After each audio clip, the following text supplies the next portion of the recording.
Hello, welcome back to CS 700, Computer Science of Continuous Data, Algorithmic Foundations of Numerics.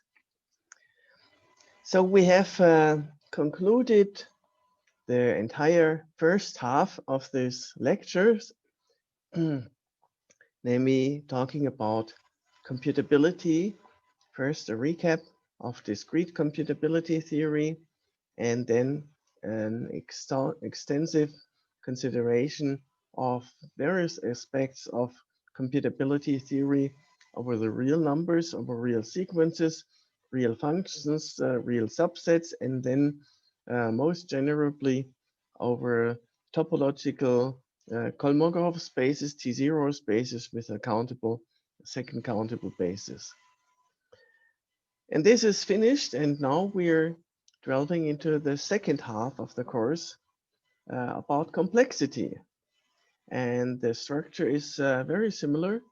Namely, this time, this video is about a recap of discrete complexity theory as preparation for us to then study real complexity, complexity theory of real numbers, complexity theory of real sequences, of real functions, of real subsets, of real operators, and then on rather general compact metric spaces. So that's our goal for the second half of the course. But today we're having a recap of classical, that is, of discrete complexity theory. So let me show you the slides.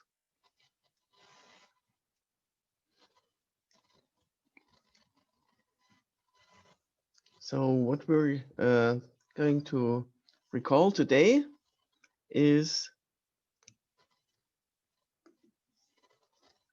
computation with cost, that is as a complexity theoretic refinement of qualitative computability. Then we're going to look at the complexity of common arithmetic operations as a kind of sanity check that our model of computation is reasonable. Then we recall selected complexity classes from the huge complexity zoo, namely those classes that turn out to arise when we talk and try to classify continuous problems, numerical problems, in terms of rigorous complexity, rigorous and intrinsic complexity. Then we're going to classify some simple example decision problems in these classes. We're going to learn about or recall about polynomial time reduction as a means for comparing the complexity of decision problems whose complexity we don't know. And we conclude this lecture with a picture of complexity classes and hierarchies as far as they're currently known and believed to look like. Okay, so computation with cost. In the discrete setting, we have been using the while plus program model of computation as a pedagogical deliberate choice over the traditional Turing machine, because while programs are much closer to actual programming practice. So to remind you, while program provides these operations on natural numbers, on non-negative integers. And there were some subtleties, namely subtraction will never return a negative number, and division is only provided division by 2, and it will round down if dividing an odd integer by 2. And then there's this while loop that gives the program system its name, and we can add variables, registers, but we cannot multiply. And that was our foundation for computability studies, and it has already been designed in such a way that it agrees actually up to quadratic time with in complexity theory with a Turing machine model and allows us to avoid discussing the inconvenient Turing machine model in this lecture. So to study complexity, we need to use a complexity parameter, and classically this is the length of the input, the binary length of the input. So here our inputs are natural numbers. So what is the binary length of a natural number? Here's the definition. The binary length of a natural number is 1 plus the natural number taking to the logarithm of base 2 and then round it up. And well, I can define many things, but this is a reasonable definition. And to check whether it's a reasonable definition, let us calculate the binary length of some example natural numbers. So for example, what is the binary length of 0? The binary length of 0 is the logarithm of 1, which is 0, which kind of makes sense. Binary length of integer 1 is the logarithm of 2, which is 1. And that also makes sense because 1 in binary is 1 digit long. What is the binary length of 2? Well, 2 plus 1, that's 3. The logarithm of 3 to base 2, that's a little bit more than 2. So rounding up means that we'll give 2, right? And indeed, the binary length of 2 in binary is 1, 0, that's length 2. And similarly, binary length of 3 is a logarithm of 4, which is 2. No need for rounding. So 3 indeed, 1, 1 in binary has length 2, and so on. So that seems like a reasonable definition for the binary length in terms of integers. Now we can define the running time of a while plus program on some input of comprised of, let's say, k natural numbers that are placed into the first k variables of this program upon start, and measure the number of steps that the program makes. That's the time in dependence on the input. And similarly, we can count the space, which is a technical term for memory, the number of memory bits used, and the number of memory bits used is, in our conception, just the maximum length of all the variables, finitely many variables provided by the program. Okay, the maximum length, not the sum, which would also be reasonable, the sum of the lengths, but the difference is only a factor of k, and remember that k is a constant because our program is fixed. So asymptotically, there's not much a difference between taking the longest variable and the sum of all length of all variables. And asymptotically, we're of course interested in the asymptotic growth of the runtime and of the space, the memory used by such a program, asymptotically as the length of the input grows. So n is used to denote the length of the input, and we're taking the worst case inputs of length n, or of length up to excluding n to be precise. Worst case, well, for some inputs, maybe the program is fast or uses little memory, but for some inputs of same length, maybe the program is slow and uses a lot of memory. And in following the traditional paradigm of complexity, we investigate the worst case runtime and worst case space and the asymptotic behavior. And the reason we focus on asymptotic behavior is this table that I keep presenting basically in all of my lectures, one time at least, that demonstrates why asymptotic runtime is much more important than absolute runtime. And to explain the table, here you see 5 columns, and each column corresponds to a pair, a combination of a certain hypothetical or real computer paired executing a certain hypothetical or actual algorithm. So the first column pertains to a computer that is very slow. It makes one operation every 10 seconds. So that's very slow. Next column refers to a computer that makes one operation every single second, which is still pretty slow, slower, for instance, than Konrad Zuse's first computer, which made like 5 operations per second. The next is actually already faster. Uh, one operation every microsecond, every millisecond. So that means 1,000 operations per second. And this one means one operation every microsecond, a million operations per second. And historically, this is exactly the clock frequency of the Apple II computer and of the Commodore 64 computer. Um, so that's actual computers had such running times, and nowadays computers run with gigahertz clock.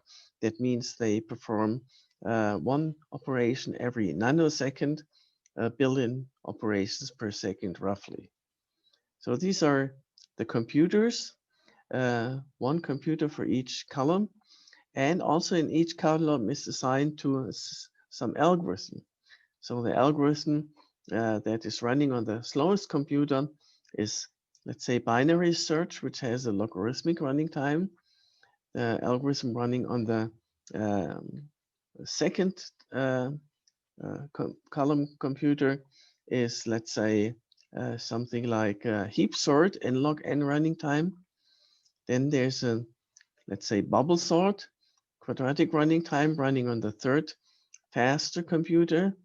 Our Apple computer is executing, let's say, matrix multiplication, which has classically cubic running time, and our contemporary fastest computer is executing some standard algorithm for, let's say, satisfiability, optimizing Boolean formula, Quine-Klasky, or another algorithm that has an intrinsically exponential asymptotic runtime behavior.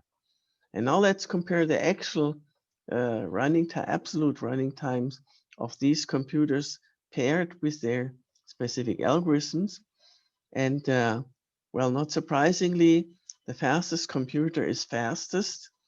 Well, at least as provided that the inputs are small, up to input size 10.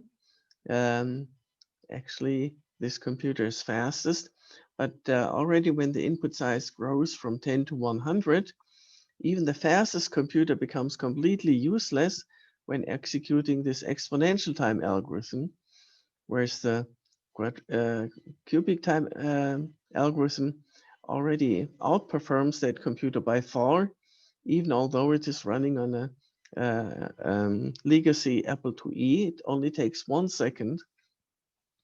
But this is the fastest computer, but as the size of the input grows further to, let's say, 1000, then already the 1 millisecond computer catches up because it is running a quadratic time algorithm rather than a cubic one.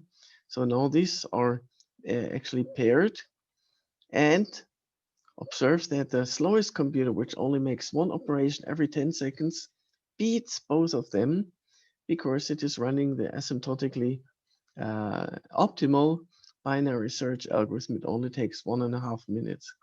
And as the input size grows further, this slowest computer gains more and more advantage and is ahead of all others. This is the effect that asymptotic running time trumps absolute performance of a computer. So we can always wait for the next generation, faster computer, or use parallel computing, 2, 3, 10, 100, 1,000 computers in parallel. But this may or may not accelerate actual computation, but all these accelerations are easily trumped by having an asymptotically fast algorithm. So that's why asymptotic complexity is the most important thing in efficiency.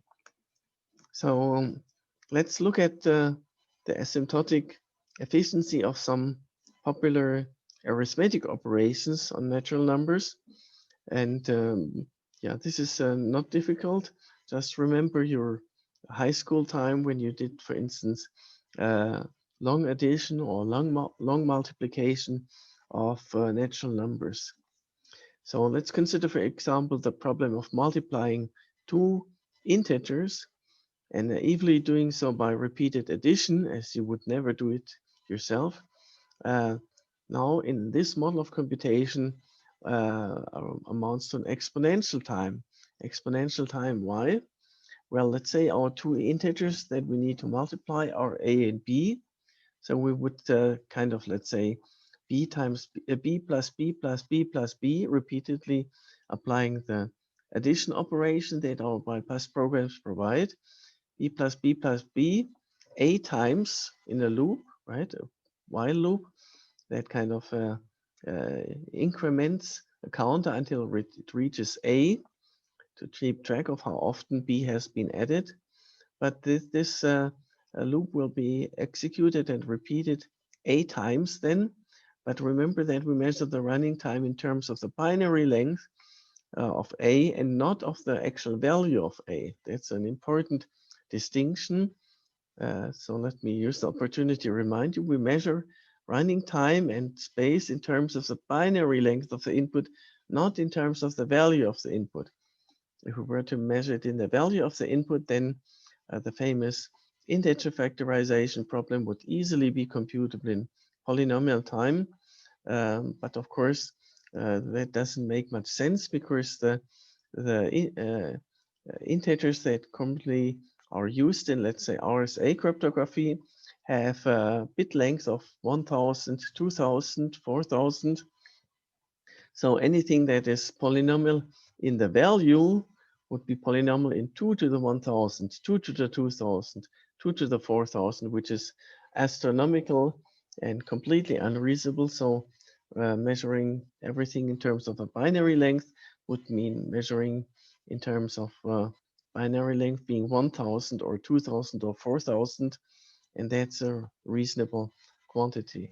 So since we measure running time in terms of the binary length of the input, but the loop here using naive multiplication, using repeated addition amounts to an exponential time algorithm. But of course, nobody does that. Even you in school would instead use long multiplication, digit by digit, and digit by digit really means in terms of or in dependence on the, in this case, binary length. In school, you would make it in dependence on the decimal length, but there's only a constant factor of difference.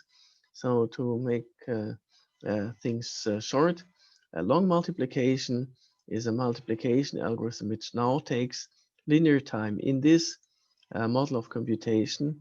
And if you object that in practice, the algorithm that you may know, Strassen-Schönhage, for instance, uses n log n log log n, but Strassen-Schönhage does not use or is not analyzed in terms of the number of addition, but in terms of the number of bit operations. And observe that every single such addition here involves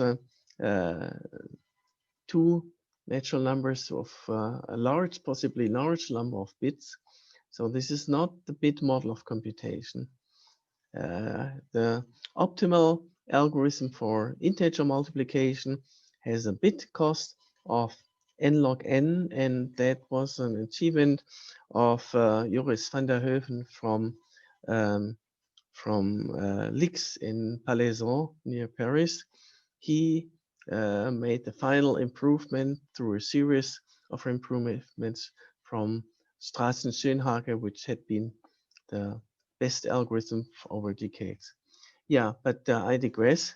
So this is a long multiplication in this model of computation, not in the Turing machine model of computation. And long division, then, for instance, using Newton's method, division can be expressed as a repeated sequence of multiplication that will turn out to have polynomial time. I don't really worried about whether it's linear or quadratic. Yeah, it's at most quadratic, but anyway, it's polynomial. And also the pairing function and its inverse can be computed in polynomial time. Recall that this is the pairing function that we use to combine two natural numbers into one natural number in such a way that the two original natural numbers can be recovered. Um, so, and this was used, for instance, in this Hilbert Hotel. And an important property of this pairing function, there are other ones, but this one has a nice property, namely that the length of the paired integers, so we pair two integers into one and consider their binary length, then that binary length is at most asymptotically up to some constant factor, the sum of the lengths of the original ones. Other pairing functions may not have this property. Other pairing functions may give more priority to one of the two natural numbers and thus incur more costs on the other and vice versa. But this is fairly symmetric and arrives at this length bound that is, of course, crucial for the pairing. And unpairing basically means that if we pair or unpair two natural numbers into one and back, and the binary length doesn't really change too much, not more than polynomially, not more than linearly. Okay, so that is about the complexity of standard arithmetic in this while plus program model of computation with cost. And I'd like to record at this time an important observation about these programs, namely how much cost does each step incur. So when we count the running time, then we count the number of steps, and the observation is that the largest value of any of the variables, k, fixed finite number of variables, in each step, the largest variable's value can at most double. Why is that so? Well, if we look at the instruction, then the only instruction that can really increase the value is the addition instruction. This one decreases the value, this one decreases the value, and the other are basically just as initialization to 0-bit or 1-bit values, and this is a loop. So this is only this instruction can increase the value of some variable. And if previously all variables had values bounded by, let's say, m, then after such an addition, we're going to add two variables of value at most m to arrive at a variable of value at most 2 times m, and that's exactly the statement here. The value of the largest variable can at most double, and that means in terms of its bit length, the bit length can at most increase by 1, right? So that's the thing with this binary logarithm. Doubling in value means the binary length increases by at most 1. So that's an important observation about the space that we use. So it basically means if we have a program that makes, let's say, n steps, then that means that the memory used, which is exactly this quantity here, can increase by at most n, very same number, additively in addition to its initial values. Of course, we have no control over the initial values. That's what the user provides upon start.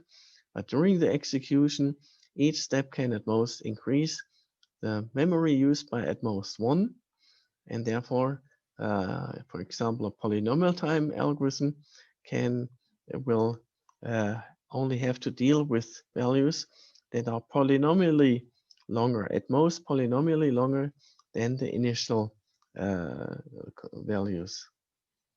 Okay, that's an important lemma, which we will now use when we talk about selected complexity classes. So you may have heard about or be familiar with the famous P versus NP Millennium Prize problem, right? P versus NP. So P is one of the complexity classes that we're going to review, and NP is another, but there are more complexity classes. Actually, there's this famous or infamous complexity zoo that has recently gradually arisen and grown because, well, because we have been unable to resolve the P versus NP question. If that, for example, if P turned out to be equal to NP, then large parts of this complexity zoo would just collapse like a housing bubble into one single complexity P, complexity class P. But as long as we have not proven this, nor the opposite, people keep introducing more and more complexity classes to capture the problems, computational problems. And that's what we're going to do in the next chapter 4, actually, chapter 5 on real complexity theory. We're going to capture numerical problems in terms of classical complexity classes.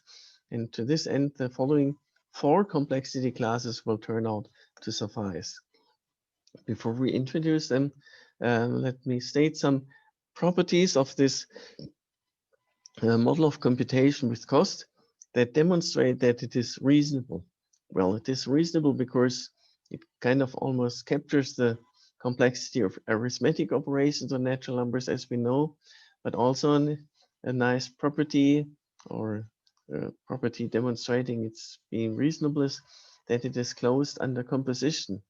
So if we have two functions and that are computable in polynomial time, functions from and to integers in this case, then their composition is again computable in polynomial time. And let me illustrate the proof because there's an important subtlety that I'd like to point out. Namely, so how can we have an algorithm that computes the composition, first F, then G, when we already know that there are polynomial time algorithms, one for F and one for G. And of course, the natural thing is to first execute the algorithm that computes F on the given input. If the given input is X, then my hypothesis, the running time of that algorithm is polynomial in the binary length of this argument X. And now the important observation, the return value f of x, which let's abbreviate with y, may in general be longer, right? That is quite possible. Then the first algorithm returns a value y for f of x, which is larger than x, and therefore has longer binary length. And when we now proceed to feed that algorithm into the second algorithm that computes g of y, okay, here, then indeed the second algorithm, of course, again takes polynomial time, but polynomial time in the binary length of the second argument y, which, as I keep pointing out, may be longer than the first argument. But in order to assert that the composition be polynomial time computable, we must assert that the entire execution of both algorithms combined is at most polynomial in the binary length of the first argument x, and not just in the binary length of the intermediate result y, which is f of x, because that is not even, should not even become visible. But to the help comes our lemma, which says that in each step, the binary length increases by at most 1. So as I pointed out, that means that the binary length of the intermediate result f of x, which we called y, will be at most polynomially longer after executing a polynomial time algorithm for f than the argument to f.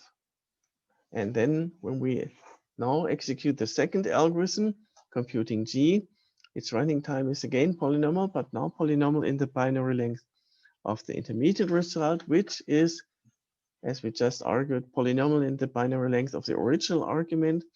That means we have a running time, which is the composition of two polynomials, which is again a polynomial, so we're good here. Okay, that's the first part of the proposition. And the second part of the proposition says, if we have a while program, and for some reason that will later become apparent, we know we're given that we're promised that it uses at most memory f of x, where x is the actual natural number input, depending on the value or the binary length or whatever. If that uses at most this amount of memory, and if it makes more than asymptotically 2 to this number of steps, then the while program actually does not terminate. Remember that a while loop in general need not terminate. That's why we had to study the halting problem in the first part about computability theory in the discrete setting. Now, why is that true? So this is kind of a, how to say, phase transition, or kind of a threshold. If the program hasn't stopped after that many steps, then we can safely say that it will never stop. Right?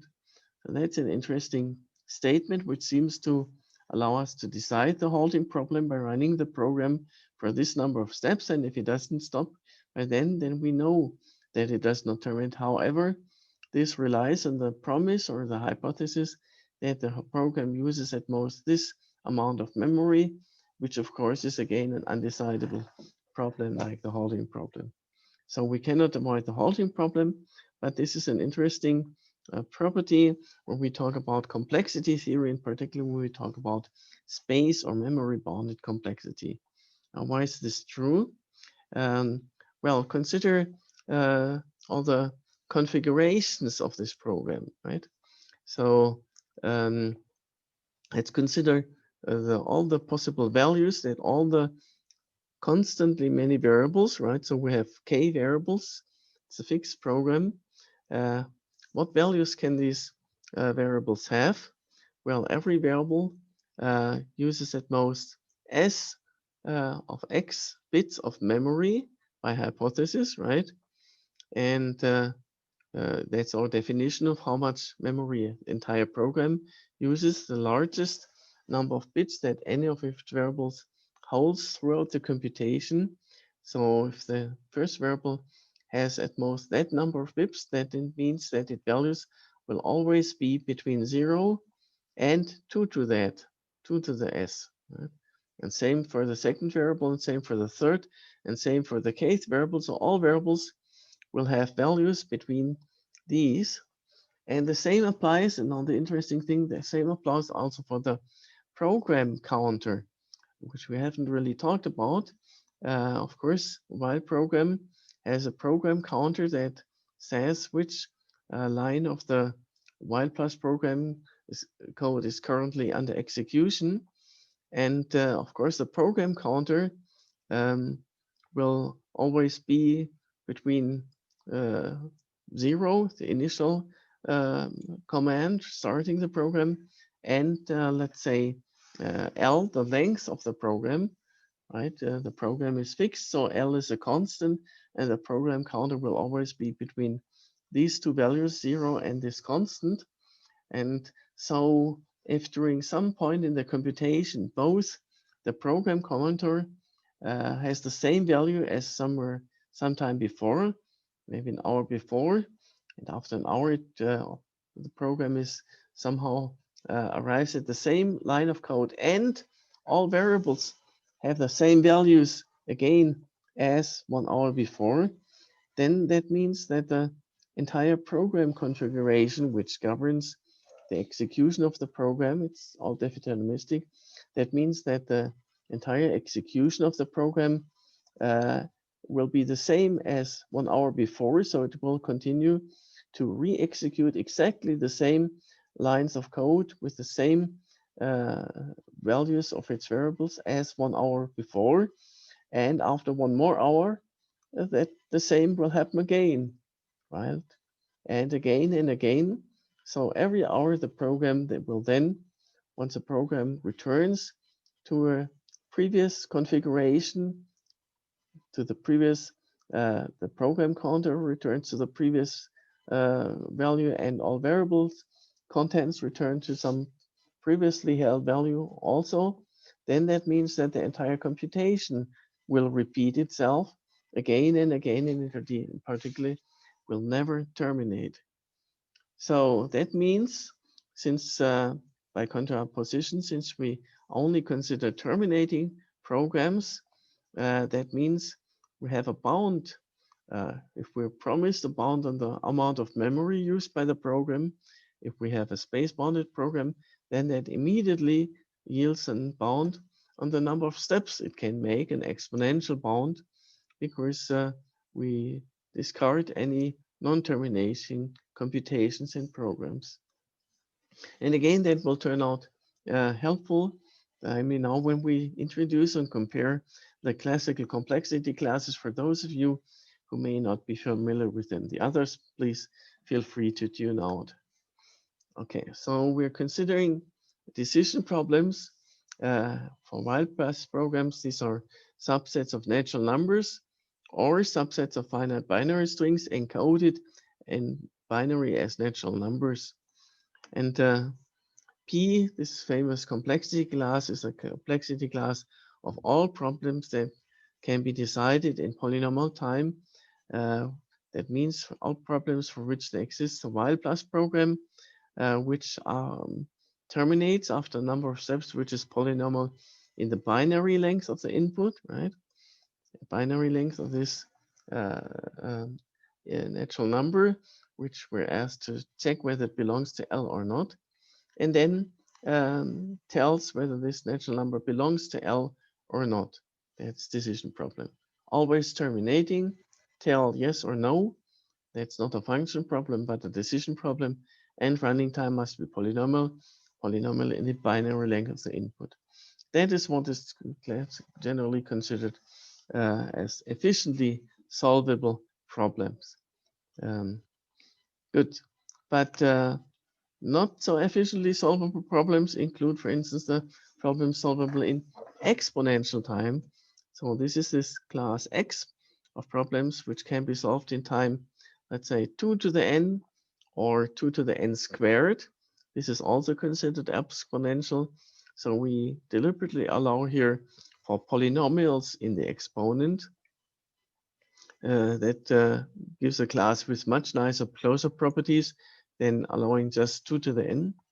And this is a larger class, and this class includes problems which are not efficiently solvable. In fact, it is known, we can show that the class P is strictly a proper subset of the class X exponential time. There are problems that provably cannot be solved in polynomial time, but can be solved in exponential time.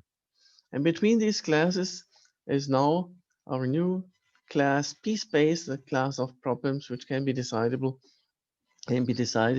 using polynomial space, using a number or using an amount of memory, which is polynomial in the binary length of the input.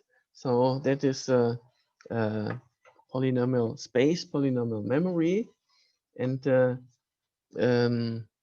yeah, why is this so the way it is depicted here is that it is a subclass of exponential time, right? So this refers to polynomial memory.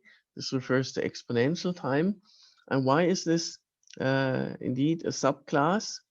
That's because of the second property, proposition B, that says exactly this. If a wide program is promised to use at most memory f of x, so if we consider a problem which is decidable in polynomial space, that means S is polynomial in the binary length, then the number of steps it makes, provided it does terminate, which we always assume, will be at most exponential in S of x, which is polynomial, so that indeed this item B of the proposition guarantees that every polynomial time decidable problem is also decidable in exponential time by the very same algorithm. Okay, so we don't even need to change the algorithm. If the algorithm runs in polynomial amount of memory, then it runs at most in exponential time point. So that's this inclusion. And now the famous complexity class NP from the P versus NP problem. This is comprised of the set of all decision problems which can be verified in polynomial time. Not decided, but verified. Remember that decided means there's an input, some natural number, and the program should tell whether this natural number belongs to L or not. That's what it means to decide. What it means to verify is a little bit more subtle definition. Namely, it's a semantic definition. It means that the set decision problem L should be of the following form. It consists of all natural numbers for which there exists some y, another natural number, which is commonly called a witness, whose length is bounded polynomially by the length of the original input, such that it can be decided by a so-called verifier in polynomial time whether the pair combined into one single natural number using this Hilbert pairing function belongs to this polynomial time decidable set V. Okay, this seems like a very strange definition if you first see it, but we're going to look at several examples soon on the next slides. So bear with me for now. Suffice it to say that this is called polynomial time verifiable because if if we are given in addition to the input x itself such a witness y, then it is possible to verify in polynomial time whether this pair together is an element of L together with the witness. So this is y is called the witness for x to belong to this set L. And it can be algorithmically verified in polynomial time because the witness itself has at most polynomial length.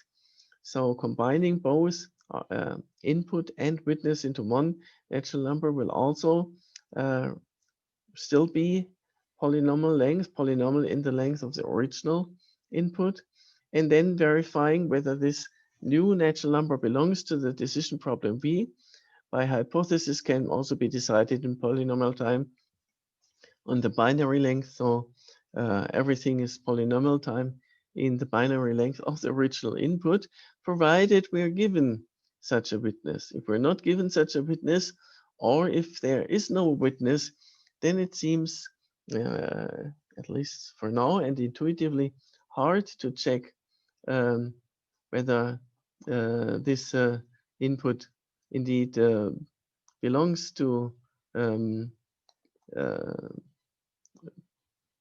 the set or not. So, and this is the famous NP versus co-NP problem. But let us first record and relate this new complexity class NP to the other ones, namely the way it is depicted here between P and N and P space is on purpose. Indeed, classical, very small part of a much larger hierarchy, which we'll address towards the end of today's session, is that NP is indeed between these two classes. And the common conjecture is that all of these class inclusions are proper, are strict, but proven is only that P is a proper subclass of X time. So it remains for us to argue why NP is between P and P space. To see that it is includes P is kind of obvious, namely we consider as verifier just a decision problem which ignores the second, the purported witness, and just checks whether X belongs to the original set L. Then we can in this way reformulate any polynomial time decidable problem as a polynomial time verifiable problem by basically rewriting it in such a way that formally a witness y is introduced but is ignored by the verifier here. So that shows that P is a subset of NP, and the famous millennium problem is whether it's a proper subset or not. We here in this lecture content with the next issue, namely whether that NP is in turn included in P space. Namely, if we have such a polynomial time verifiable problem, then we can actually decide it, not just verify it, using a polynomial amount of space. And the algorithm that decides this problem proceeds as follows. So input is a natural number x, and the algorithm will enumerate, will try in a large loop all candidate witnesses y. So it will have a large loop that runs from 0, that's the first, the least candidate witness, right? We're talking about natural numbers, up to 2 to the polynomial of length of x, right? Because that's the largest possible candidate witness. 2 to this, 2 to the length of x. That means the length of this witness will be at most polynomial in the length of x. So the value will be at most 2 to this length bound. So imagine a while plus program that runs a large loop of y running from 0 to 2 to this large quantity. And for each, in each iteration of that large loop, checks whether this pair belongs to the set V by making a subroutine call to the algorithm deciding whether a given natural number belongs to this set, which, as we just argued or defined, is feasible in polynomial time. So the exponential time of this naive algorithm comes from this exponential loop, but we're looking at this loop from a perspective of memory use, not runtime. We're talking about P space, and indeed, the length of the loop variable is at most polynomial in the length of the input by its very definition, right? And this loop variable is, of course, reused. The bits it uses for storing it are reused throughout every iteration. So every iteration of this loop does not increase the memory use, so that the memory use of the loop or of the whole program is dominated by the memory use of the subroutine calls, which is polynomial, because making a polynomial number of step means only using a polynomial amount of memory, plus the memory used to store the loop variable, which is again polynomial, resulting in a polynomial memory algorithm for every problem in NP. Okay, so that concludes this slide recalling some selected complexity classes that will later be relevant. And let's now classify some, consider some example decision problems and try to classify them among these complexity classes. So the first decision problem I want to consider is the Eulerian cycle problem.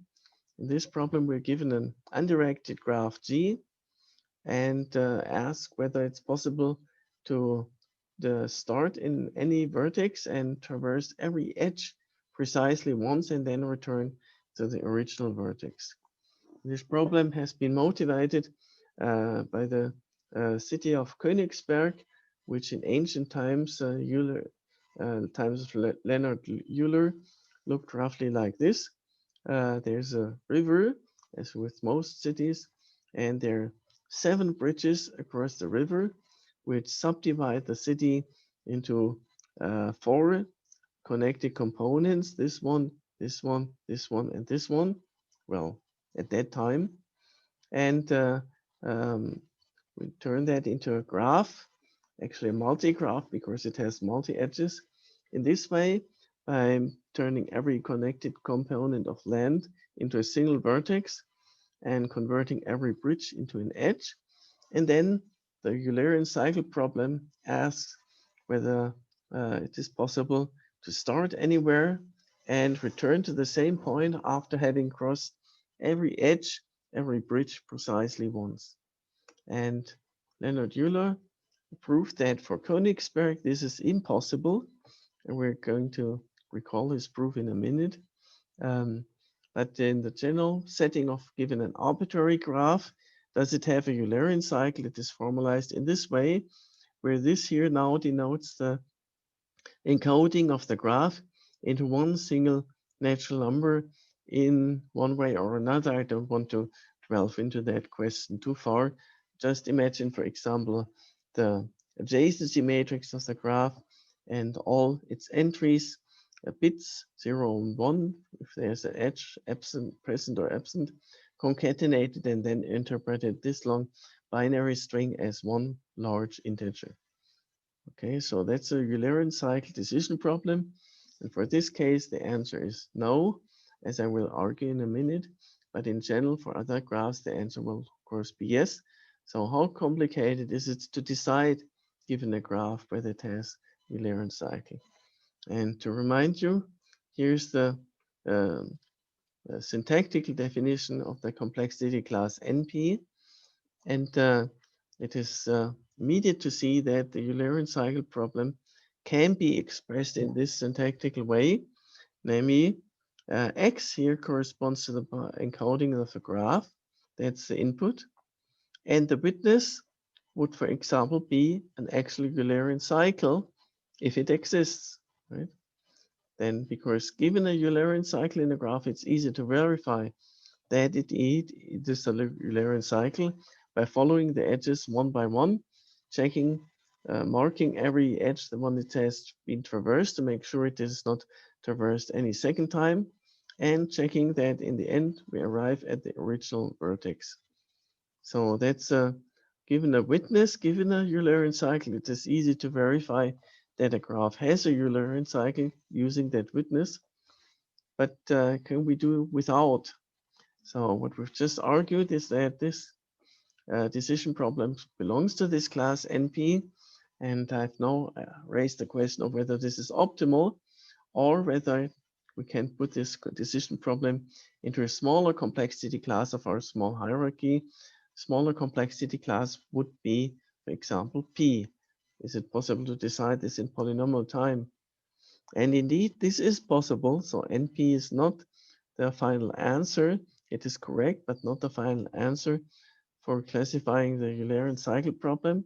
Namely, that's an easy combinatorial argument that says if a graph admits a Eulerian cycle, then the graph must necessarily be connected, except for isolated vertices, which we can and will ignore for this question because their edges, they don't have edges, so they don't really affect the answer of the decision problem. We can safely strip off all isolated vertices from the input before proceeding further. And the second thing we observe is that such a graph, if it admits a Eulerian cycle, then every vertex has an even number of edges incident to it. And why is that so? That's so because in a Eulerian cycle, whenever this Eulerian cycle enters a vertex through some edge, then it must leave that vertex again through some other edge, because every edge can be traversed only once. So for every entry and there's an entering edge, there's also distinct departing edge, and they're all distinct, so that the total number of edges adjacent to a vertex must be an even number. And that includes, of course, the start vertex, which also has the end vertex. So these are two necessary conditions for a graph to have a Eulerian cycle, being connected and having an even number of edges. And it's not hard combinatorics, but not at all the point of this lecture, that the converse also holds. If a graph is connected and every vertex has an even number of edges incident to it, then the graph admits a Eulerian cycle. So that instead of checking whether the graph has a Eulerian cycle, we can equivalently check these two conditions. And that seems much more easy algorithmically, namely whether the graph is connected can be checked using something like the Dijkstra's method, and checking whether the graph, every vertex has an even number of edges incident to it is also easy to verify in its adjacency matrix, for example. And so that we have just improved our algorithm in tensor complexity from NP to P. And now let's look at another graph cycle problem, the Hamiltonian cycle problem. The Hamiltonian cycle in a graph visits each vertex precisely once, not every edge, but every vertex and then return to the original vertex. Okay, so now some edges may be missed out, and here's the formalization corresponding to the Hamiltonian cycle problem. Given an encoded graph, does it have a Hamiltonian cycle?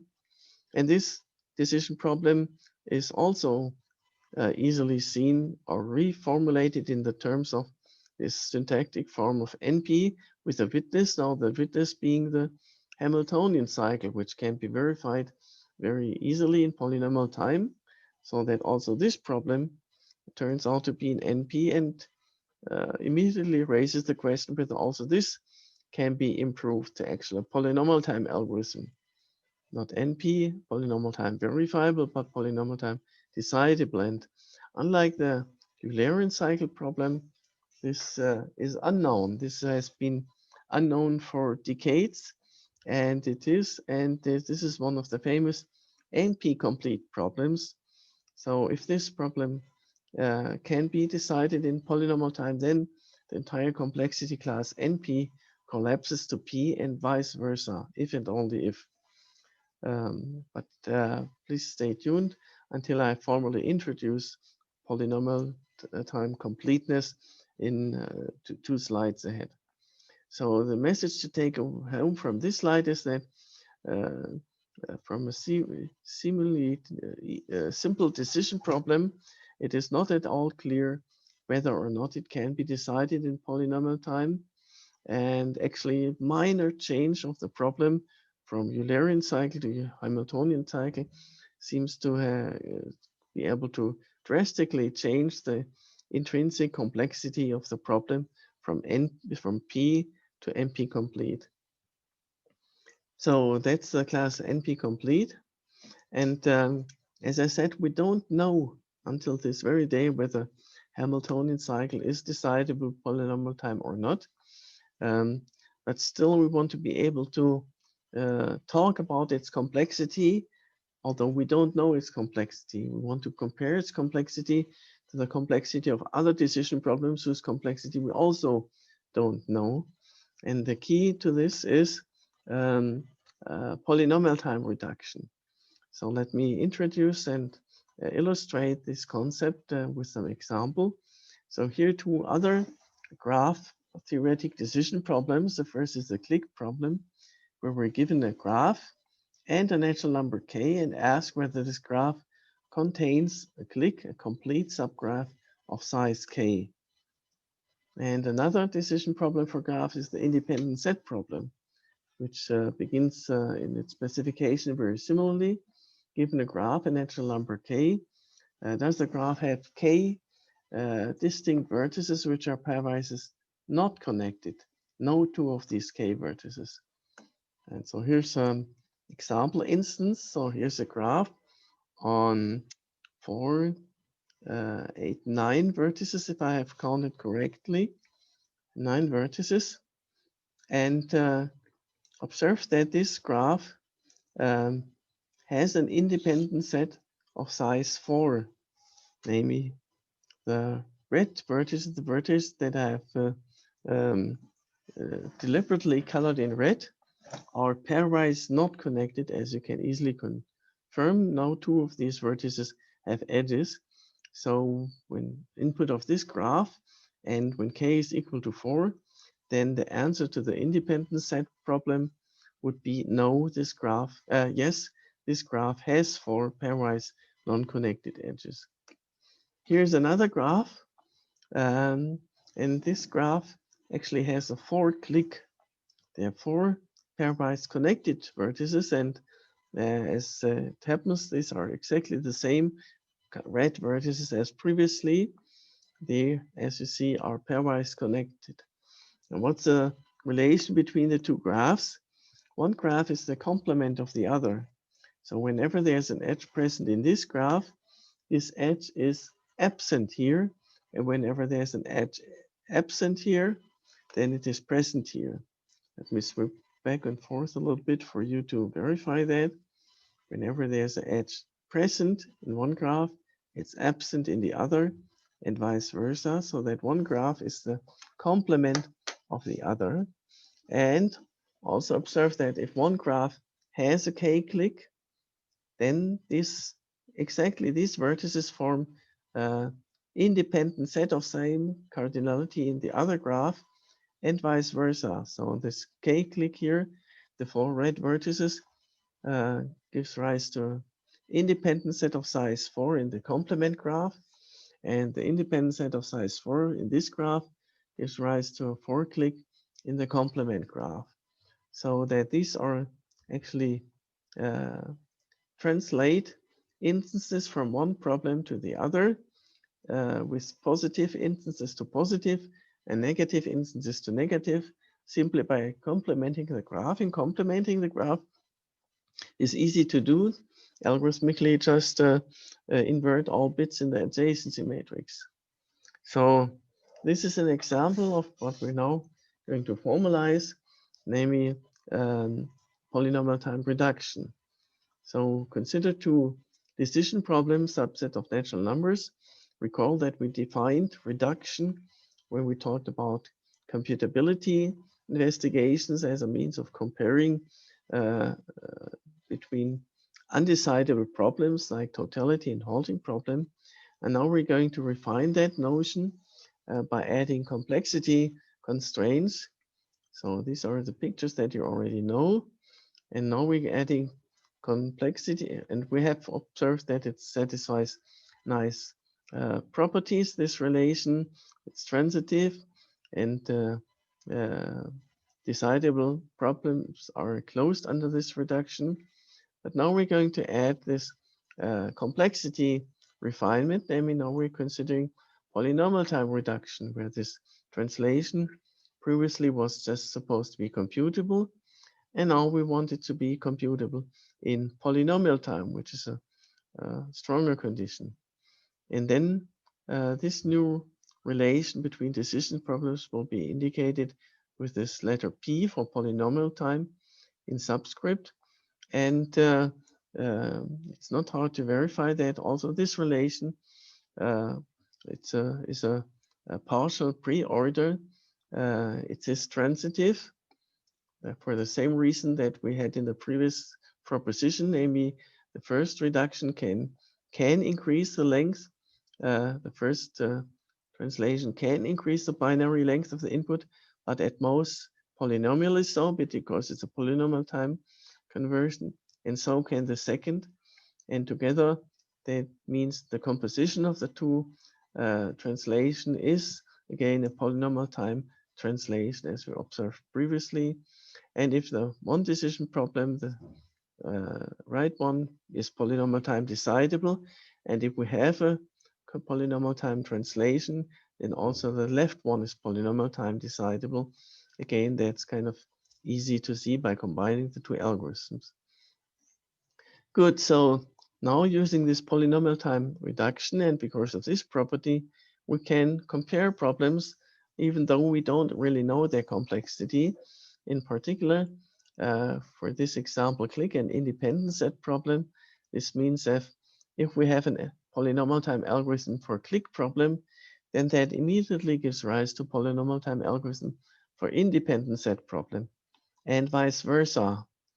Maybe by this very same observation, or more explicitly, if we have an algorithm for the click problem that runs in polynomial time, then we can obtain an algorithm for independent set problem, which takes the input, complements the input graph, which takes polynomial time, and then executes the polynomial time algorithm for the click problem on this complemented graph. And by this very property, the answer given by the second algorithm will actually be the answer already given, the required correct answer for the first, and vice versa.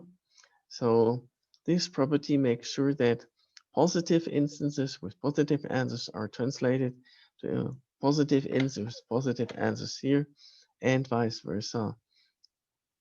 Okay, so that's our refinement of computable reduction to polynomial time computable reduction. And now we arrive at this final slide, namely NP completeness. So a decision problem is called NP-complete if it first belongs to this class NP, and secondly, if every other problem in this class NP can be reduced in polynomial time to this problem. So that's the famous definition of NP-complete. And we use this opportunity to again point out the similarity to admissibility that we talked about in the last session. Admissibility was defined similarly, right? Representation was defined to be admissible if first it is continuous as a mapping from the basic space onto the set we're considering, and if every other continuous representation can be continuously reduced to this current representation. And continuous reduction was the partial preorder we consider there. And here it's polynomial time reduction that we consider here. Although, well, the terminology is similar, but the notions are actually pretty different. Here, polynomial time reduction is a total mapping from natural numbers to natural numbers. A reduction between representation was something different. It was a mapping from Cantor space to Cantor space, subset of Cantor space to subset of Cantor space, or from a subset of Baire space to a subset of Baire space, which only was required to be continuous, not computable, not polynomial time computable, but categorically speaking, both concepts capture that the problem is maximal with respect to some fixed partial preorder. And these objects that are maximal with respect to this fixed partial preorder are interesting objects by their own for various different reasons depending on which partial preorder we consider. For this partial preorder, these objects are what is called and known as NP-complete problems. And this definition would be void if there are no NP-complete problems, which a priori is not at all clear, right? Similarly, important part of the admissibility, what makes this a good definition was the proof that every second countable T0 space has an admissible representation, namely the standard representation. And similarly, a famous theorem asserts that there exist NP-complete problems, namely that's a famous Cook-Levin theorem developed arguably independently by Leonid Levin beyond the Iron Curtain in 1971 and by Stephen Cook on the other side of the Iron Curtain in 1972, which says the Boolean satisfiability problem is NP-complete, and in particular, there exist NP-complete problems. There exist maximal objects with respect to this partial preorder. I didn't introduce the satisfiability problem here today. If you want to know more about it, look up Wikipedia or attend a special lecture on computational complexity. This today's lecture is only for purpose of recap as preparation, when we then next time study and investigate real complexity. And so this was the first NP-complete problem, and following that, many more problems were identified and proven to be NP-complete. This famous list of Richard Karp's 12 problems, after that, kind of exponentially exploded. And let me close today's lecture with this picture. So we have this complexity to class B of polynomial time decidable problem. We have the complexity class NP of polynomial time verifiable problem. And most people believe that this is a proper superclass. It properly contains P, although it hasn't been able to prove yet. And within this class NP, there are the NP complete problems, the hardest problems, the maximal problems with respect to this partial pre-order of polynomial time reduction. And of course, yes, there are many problems here, at least 500 natural one. And these are the hardest problems, so they're drawn here in the top part of this Venn diagram. There's also a complexity class called co-NP, which consists of the complements of problems in NP. And there's a complexity class of con-NP problems. That's the hardest problems in this class. And both classes are contained in the class P space, as we pointed out, as we've exhibited using this proposition item B. Every NP problem is decidable in polynomial space. And there's also a class of P-space complete problems. These are the hardest problems in P-space with respect to polynomial time reduction as partial pre-order. And beyond that, in turn, is the complexity class X of exponential time problems, which again is believed but has not been proven to be a proper superclass of P-space and in turn of NP. So this is how nowadays most people believe that the complexity classes are, but it's still conceivable that some of these classes actually coincide, that some collapses of complexity classes occur. And in this realm, there are more complexity classes. Okay, to be fair, there are many more. There's an entire zoo, but one class that is going to be of interest for real complexity investigations is the class Sharpie. So let me show the class Sharpie. The class Sharpie is beyond the oracle complexity class P to the NP, which means decision problems that run in polynomial time when granted oracle access to some NP or co-NP problem. And iterating this oracle hierarchy, this exponential towers kind of gives rise to the polynomial hierarchy.